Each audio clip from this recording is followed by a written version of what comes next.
at different points of my life. I've tour managed, I roadied, I teched. I pretended to be my own agent.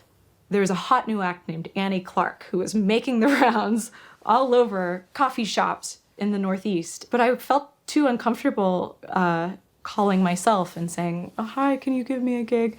That I bought a domain name, made up a fake agency, made up a fake name, and called people, mailed them my CDs, wrote flowery emails about this amazing new talent that they've just got to check out, and got some gigs.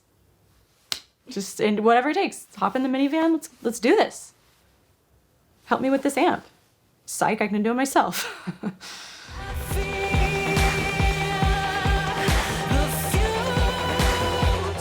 From a really early age, I was just obsessed with the guitar. I remember seeing La Bamba, the Richie Valens movie, and he had this little Stratocaster guitar, and I was just obsessed. I started making them, these little craft projects with, cardboard and rubber bands, and just, this form is so exciting to me somehow. And then there was a toy guitar at a local Target store, and I begged my mom for it, and she finally acquiesced. Even though it was definitely out of the price range for us at that time. I just remember long car trips, going on, little family vacations and that kind of thing is always being about the soundtrack. I don't really remember the vacations, but I remember that we were listening to this Steely Dan record, and then we had this Traffic record, and then we had this Rolling Stones record, and this Jimi Hendrix record. Those are sort of like, in this way, the most crystallized moments of my childhood is like, looking at a landscape, listening to Jimi Hendrix. I started finally actually playing guitar when I was 12. And then it was all I wanted to do. I really was obsession, any album you buy, you read the liner notes so you know who played on it, who produced it. It's like, this person played on that record and that, wow. And you have this library of, in some cases, totally useless knowledge or useful only in the amount of joy that it gives you to know, so-and-so and so-and-so. There's been nothing in my life that has ever given me so much joy. I played bass in a metal cover band, and we played things like junior high cafeterias.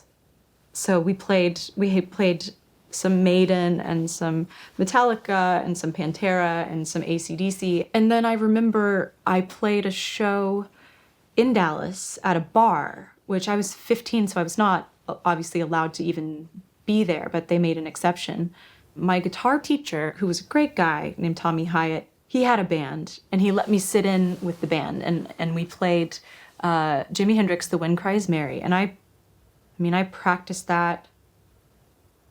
I still play it wrong.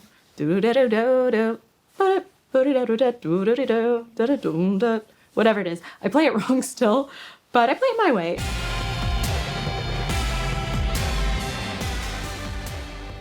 So my aunt and uncle are a jazz duo called Tuck and Patty. Tuck plays amazing fingerstyle guitar. Patty has an amazing voice. And they invited me to come out on tour with them. So I went out as their tour manager when I was 15 or 16. The first place we went was Japan. My job was to set up all the gear and test the connections and learn how to properly tech something if something went wrong, and to basically just be a roadie.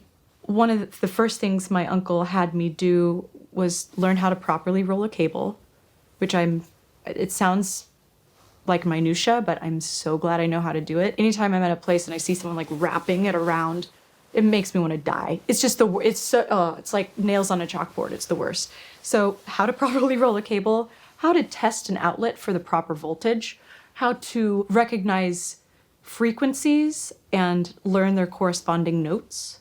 So if you're sound checking, you can say, can you turn 800 down 2 dB?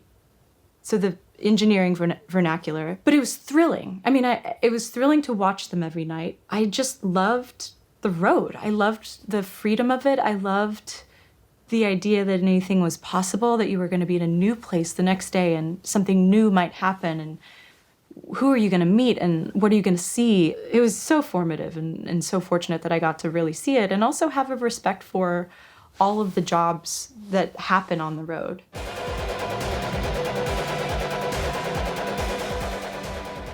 I was kind of at a precipice. I mean, I was obsessed with music. I was playing in bands. I was writing songs. I was doing all the things. I was recording myself in my childhood bedroom at my parents' house. And but I didn't know what the path forward necessarily would be. I knew I wanted to be a musician, but I was like, how do you do that? And I was going to go to the University of Texas where, a couple of my sisters went, great school. And I guess I was going to be like, I don't know, like an art history major. I don't know. And at the sort of final hour, my aunt and uncle called my mom and dad and said, no, she needs to hone her craft. Like, she needs to be a musician. I had no idea that they had that kind of confidence in me, which was very heartening. But also, I don't think that my parents had any idea that it was anything more than like, what a fun hobby. She also likes to play volleyball. It was kind of in that same realm. So that was a sharp right turn. So I went to music college. I went to Berklee for about 3 years and dropped out, kind of unbeknownst to my parents, and moved to New York to make it. I was back home with my parents about 3 months later. But shortly after I moved back to Dallas, I joined a band called the Polyphonic Spree. And then all of a sudden, I was out in Europe, touring, playing guitar in a band, being backstage and being like, oh my God, there's Kim and Thurston. Or like, just being in the world, like doing it. And then that kind of became a somewhat circuitous route to where I am now, but lucked out.